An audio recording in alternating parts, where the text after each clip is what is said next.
வேண்டிட்டு போயிருக்கிறாங்க. 15வது நாள் வேண்டிட்டு போயிட்டு இன்னைக்கு எனக்கு தகவல் வந்துச்சு. ஃபோன் பண்ணாங்க, நான் வேண்டிட்டு நிறைவேற்றி 5 நாள் எனக்கு பல அந்த காட்டு பிரச்சனை பல பிரச்சனையா 30 வருஷமா இது கிடக்குச்சா. அன்னைக்கு 15வது நாள் அம்மா வச்சு 15வது நாள் இருந்து இன்னைக்கு 20ஆம் தேதி ரிசல்ட் வந்துச்சு. வந்து வா கரை பண்ணி தரவா அப்படின்னு அவங்களே கூப்பிட்றாங்களோ. இது என்னம்மா எனக்கு அந்த அம்மா சொல்லுது, எனக்கு வந்து இது என்ன உடமையா இல்லை என்ன பண்ணுறதுன்னு எனக்கு தெரியல அப்படிங்கிறாங்க. கீரிப்பட்டியில் மாணிக்குங்கிற ஒரு முடியல, இதனுடைய இது முடியல.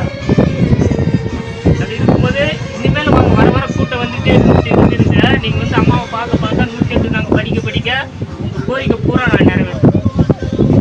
இப்போ வந்து பஞ்சமி நாள்